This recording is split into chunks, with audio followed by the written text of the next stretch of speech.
Don't tell Dad. Don't tell Dad about my spelling test.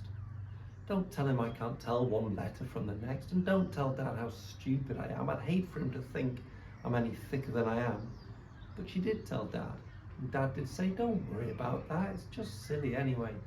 It's not your fault how these letters evolve with loops and dots and sticks and curls. But here's a little trick for the B and the D. Just draw a little picture of a B, E, D, a bed, you see, beginning and end. That's where the sticks go. There's lots of other tricks. I'll teach you those.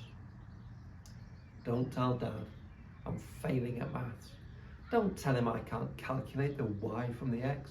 And don't tell Dad I didn't even do my best. I just closed my eyes and put my head on the desk. But she did tell Dad, and Dad did say, don't worry about that, it's just silly anyway. There's lots of great things in this world you can do without a quadratic or a cosine rule.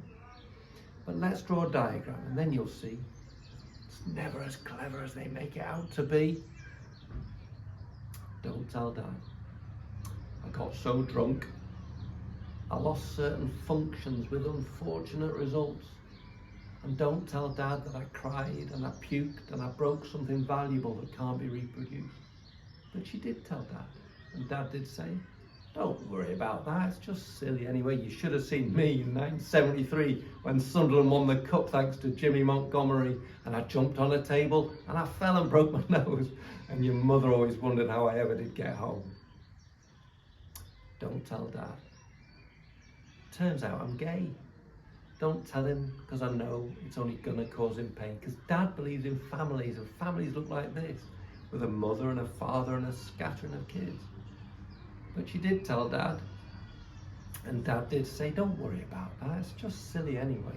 There are no rules sent down here from above, and there's nothing wrong with anyone that's capable of love. And yes, I love my family, but one day I'll love yours, and whatever shape that family takes, we'll have an open door. Don't tell Dad I had to leave my job. Don't tell him that I'm working back at the old shop, and don't tell Dad I got so stressed and depressed that even the doctor said it's probably for the best. But she did tell Dad, and Dad did say, don't worry about that, it's just silly anyway. If you got enough money for your food and your rent, I'll have a word with your mother and I'll see if we can help. But you can't do a job if it's making you ill, and you can do a lot worse than a job behind the till. Don't tell the kids that we've had a diagnosis. Don't tell them that we talked to the doctors and the nurses, and don't tell the kids that we all looked at the screen and they pointed at the shadows and they told us what they mean. But she did tell the kids, and the kids came round, and Dad said it's probably just a shot across the bows, and there's plenty of time and there's no need to worry, but now might be the moment for me to say I'm sorry.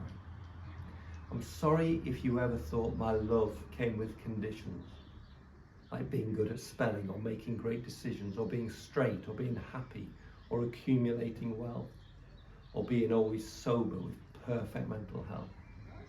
And I'm sorry if you thought my love could be so easily diminished, because it couldn't, and it wasn't, and it wouldn't, and it isn't. Thank you.